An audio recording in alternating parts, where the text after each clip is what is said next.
Modi government has clearly put the spotlight back on agriculture, especially at a time when the farm sector isn't doing that well. And to analyze the road ahead, I have with me a very special guest, John Ramsay, the CEO of the world's top agri-chemicals firm, Syngenta. John, my first question, of course, would be on the budget's thrust on agriculture. Are you more optimistic about the Indian market going forward? Well, first of all, thank you for the welcome. I'm very pleased to be here.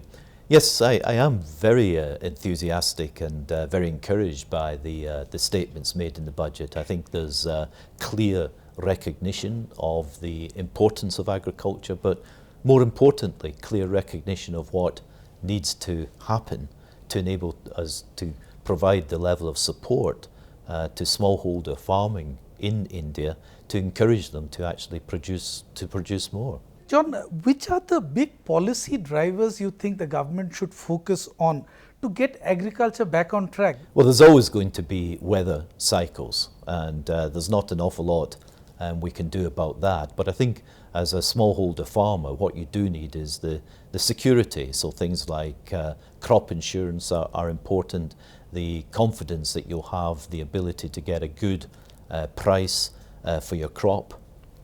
I think the importance of education in terms of the importance of technology, which is where Syngenta can play a big role in being able to bring our technology, be able to give the farmer the support in recognizing that the investment that he can make in the technology will yield higher returns and more profit. So being able to bring our technology to market quickly is important. So there's a whole variety, I think, of government policies working in close association with industry, such as Syngenta, that can make a very big difference. In fact, the government is talking about doubling farm income over the next 5 to 6 years.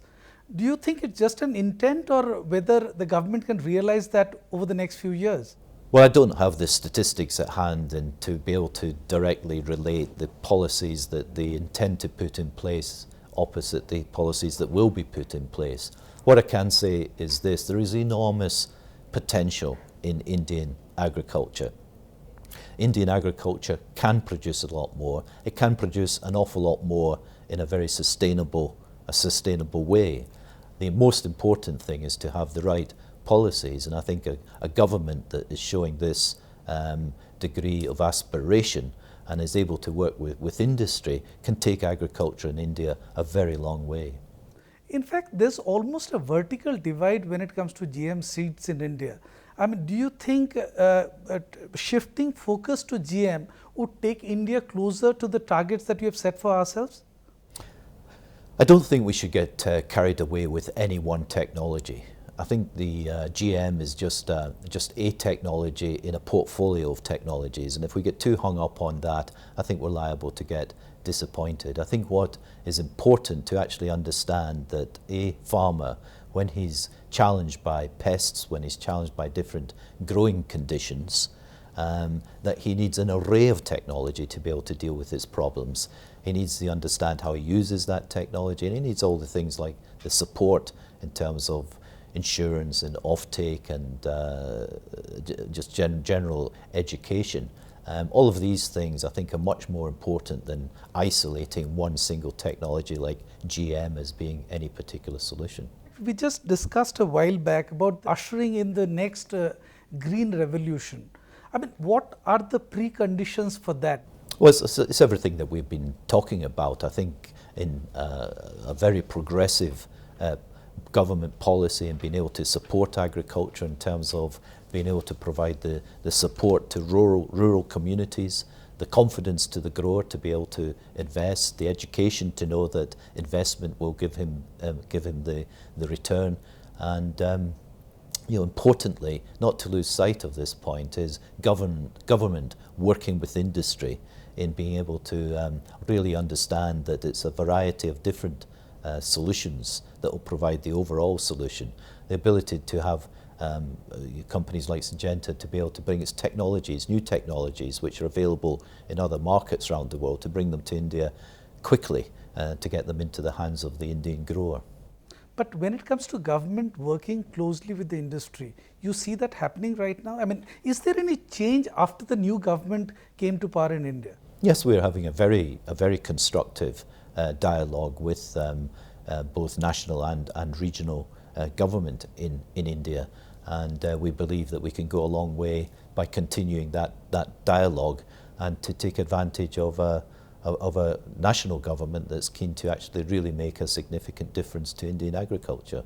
Some of the experts believe that Indian agriculture has the potential to grow at least at around 5%. Right now we are around 3.5, 3.6% growth they're looking at. You think it's technology and technology alone that will make the difference? I think technology is a major part, but it's again all the things I said earlier about providing the right right support to rural agriculture, giving the confidence to the growers, giving him the ability to sustain through the difficult cycles. But clearly technology is going to be a very significant, if not the most significant, influence in growing. I'd say 5% per annum is not ambitious enough. I think with the right determination, the right working of the government with industry and the right application of technologies, the aspiration can be much higher than 5% per annum growth. In fact, we've seen two back-to-back drought years. I mean, and although there is an expectation that this year would be slightly better, but what would be your prescription for dealing with a market where drought is a very serious problem? Well, I think things like the security that the grower will get, that he can see himself through to the next season and know with confidence that he'll recover any position that he's had from the previous season. I think things like crop insurance plays a big part. I think a subsidy system applied appropriately would have the right application. And again, technology. So we can actually bring technologies to the grower which will help him deal with the stresses which are caused by the drought conditions, which don't solve the problem entirely, but they certainly go to alleviate the problem and give him a good chance of a good crop. John, I don't know whether you have the time to go through the government initiatives when it comes to crop insurance, when it comes to subsidy. I mean, do you think the government is on the right track when it comes to dealing with the current situation? Well, I think in terms of the pronouncements which I have seen without necessarily seeing all the details, certainly fill me with a lot of encouragement. So all I would do is encourage the government to really work with industry to work out the detail and see what impact these policies are having, adapt and adjust as we go. But I'm certainly extremely encouraged by what I've seen in terms of pronouncements to date. But are things changing on the ground? Announcements is one thing, but because I'm sure you've also visited some of the rural parts of Maharashtra during this visit. I mean, do you see a change on the ground? Well, I'm being told and by people on the ground that things are starting to be more encouraging, but this is a long haul. I think you can't just expect immediate visibility of policies. What I'd say is, let's get the right policy in place, let's apply it with perseverance and determination, and in time you'll see these policies coming through and filtering down to the ground. It's inevitable that they will. There is a weather forecast which says that the chances of a good monsoon this year are quite significant. Does it boost your prospects here? Certainly, I think we'd all be encouraged if we had an average monsoon, or even, as the statistics might be saying at the moment, an above average monsoon. That indeed helps. It helps the grower, gives him confidence to be able to invest, he'll get a good crop. And of course, we've got the technologies that will enable him to even enhance his crop even more and take advantage of those good conditions and get a really good harvest. John, the industry is going through a lot of consolidation globally. I mean, DuPont, joining hands with Dow. You've been taken over by a Chinese company, ChemChina. Is it the way forward for the industry given the kind of decline that we are seeing in agriculture globally?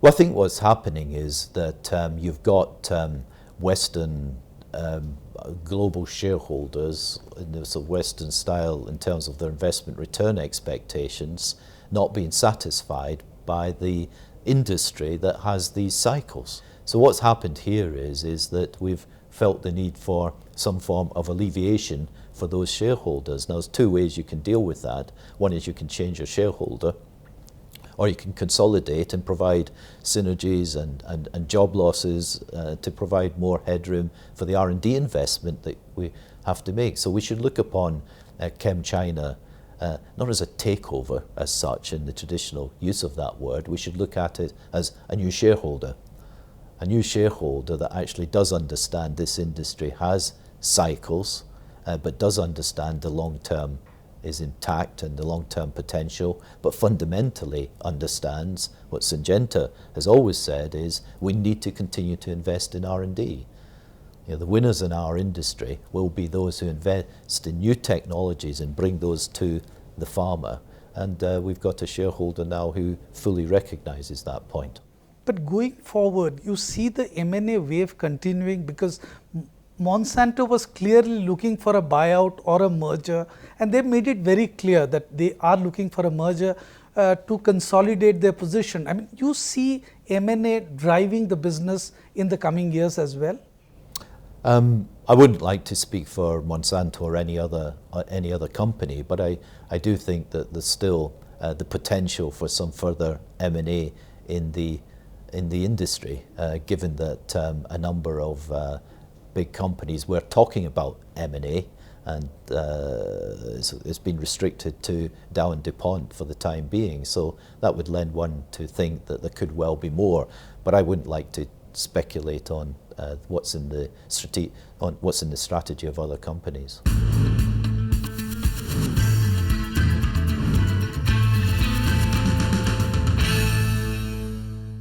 John, post your deal with ChemChina, what about the focus markets? How important is India in the new scheme of things? Well, there's no change. We now have a shareholder who recognizes what Syngenta recognizes, and that is the potential of agriculture. And if this world is going to feed itself in the future, then Indian agriculture has to be successful. The smallholder has to be viable and he has to be producing, because we're not going to produce the quantities of food that the world is going to require in the future with growing population and growing wealth from the developed agricultural markets of the world. So the future does require smallholders like in India to be viable and to be contributing to world food security. So we're not going to see any change in that. That's fully recognized by ChemChina, and indeed they will be encouraging us to ensure that we're bringing technologies faster to the Chinese market, if anything. But I mean, as far as the Indian market is concerned, it still accounts for maybe 1.5–2% of your global sales. What's the kind of targets that you're working with, I mean, going forward? That's right. It does account for that. It's somewhat more now actually than 2%. But what is happening here is the growth levels are potentially much higher than the average for the company as a whole, for the reasons I've said, that the demand for agricultural produce is going to have to be satisfied by smallholders in India and other underdeveloped agricultural markets. And these markets do have the potential for growing because of the investment they can make in our technologies. So let's be absolutely clear about it. India has been a very important market for us, remains a very important market, and that will continue to be the case into the future. But are you happy with the kind of growth that Syngenta has seen in India over the last 3–4 years? One could always want more, but let's not be greedy. The point here is ensuring that we're actually getting sustainable growth in agriculture here in a way that we'll be able to continue to bring our technologies to this market for many years in the future. So we're happy with our business in India. We're investing in our business in India. We're getting good growth from our business in India, and we're very pleased with the impact we're having on the agricultural development of this country. But what we would do is want to see ourselves working more with the government to ensure that we sustain that and actually improve it as we go forward. John, tell us about your strides towards the good growth plan in India, because this is something that you've been working on globally. Well, the Good Growth Plan is a global initiative, and it's very important in India as many of our other markets. But let's look back at why we're doing this. The real question about agriculture is not about what we can produce today, because it's about sustaining that to be able to produce high quantities of food many years into the future. So the Good Growth Plan for us is a banner, it's an initiative, but it's really fundamental opposite the challenges the world has in global agriculture. So increasing productivity, increasing the biodiversity, increasing the education of the farm worker and the people involved in the industry, getting the soil fertility to continue or to be improved. We will not be able to produce, and most commentators on this agree, the world will not produce enough food on the current way in which the land is managed for the population that's anticipated. So the Good Growth Plan is our way of expressing what the world needs to take account of and enabling us and our employees worldwide get very engaged on this to ensure that we're actually contributing to the fundamentals of what's required to have a sustainable agricultural world. Well, John, some would say that companies like Monsanto, Dow, they have a heads up in India. I mean, what's your strategy to beat competition? It's bringing the best technology, getting closer to the grower, getting closer to his actual problems and dealing with them through our technology, but also doing it in a sustainable way. And we'd like to work with the government in terms of continue to progress that, because we believe we're doing the right things, and we believe that with the right support we can do more. Monsanto has been at the receiving end lately over some monopoly concerns over the BT cotton seeds. In fact, the Agriculture Ministry had flagged off concerns to the monopolies regulator as well. In fact, the government has made it very clear that it will regulate cotton seed prices. Going forward, what is your take on the regulatory environment in India? Well, currently we're not experiencing many problems. I think it's important that there is strong regulation. It is important for a multinational like Syngenta to be able to rely on the regulation to protect ourselves as well as protecting the environment. So protecting IP is very important, and getting the support to discourage any infringement of that IP is important. So it's important we work within the right regulatory environment. I think it's important also to be able to give the government the assurance that your products are safe, but we'd like to be able to do that, and we believe we can do it in a quicker period of time and bring the products to market quicker. So regulation is important, but it's important that the regulators work closely with industry to make sure it's fit for purpose. Ever since the new government has come to power, I mean, Make in India has been one of the flagship themes of the new government here. How are global CEOs looking at the government in Delhi? I can't speak for all CEOs, but certainly from my perspective, it is more encouraging. It is clearly more encouraging. It's clearly for any government in India, as we know, managing the country is a challenge with the size and the diversity of the country. But nevertheless, as a CEO, I'm very encouraged, hence why this is one of the first countries I've visited since being appointed chief executive, in fact. When it comes to ease of doing business, India ranks rather lowly. What's your experience here? It can be challenging. There's no doubt that it can be challenging in India, but we've been in India for a long time. We are very much Indian in our presence here, and we understand the environment and work with it. I think the important thing is recognising that we can, I think, working with the government, continue to progress, and we can actually make a contribution if we're actually working in partnership with them wherever it's possible to do so. John, how would you rate the Modi government on the reforms front? I mean, what are the kind of reform steps you'd expect from the government when it comes to agriculture? My encouragement would be to take the pronouncements of policy and put the effort now into execution, and then I think we would make really good progress. John, in fact, a comparison with China is inevitable at a time when the dragon is showing signs of a slowdown.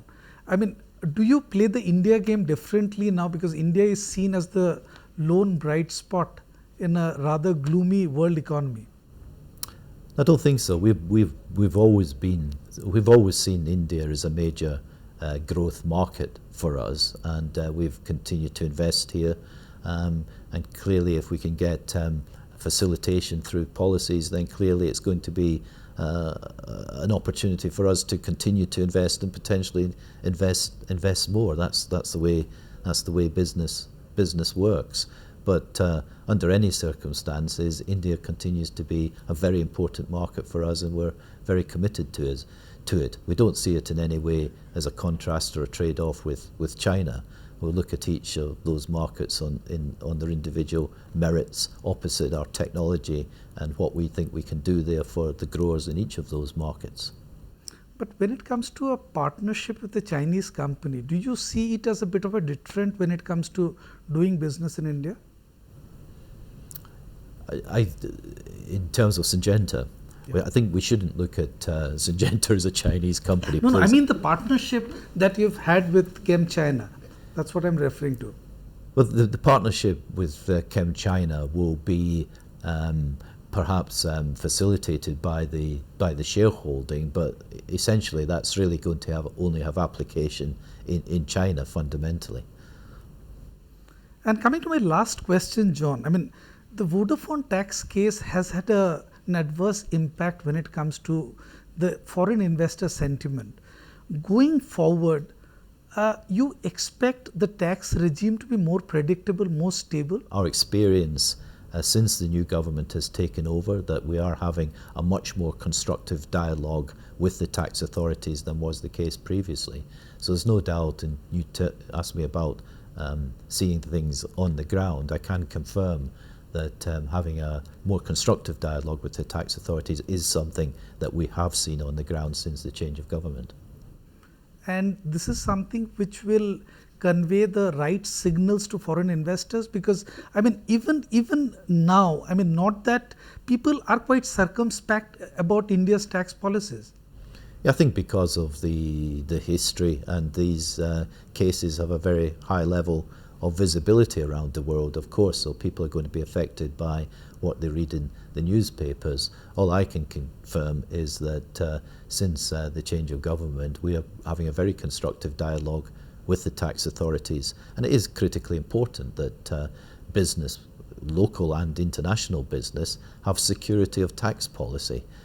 It's such a big portion of one's income that one pays in tax. It's appropriate that you understand what the rules are so that you can set up your business operations in a way that complies with them rules and gives you the certainty of how much tax that you will pay at the end of the day.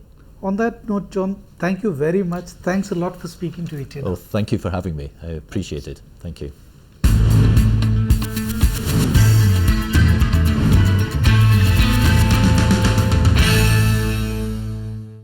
Find us on Facebook at facebook.com/etnow, and don't forget to click the like button. You can also follow us on Twitter at etnowlive. To stay updated with all our programming, hit the subscribe button on our YouTube channel by logging on to youtube.com/user/etnow.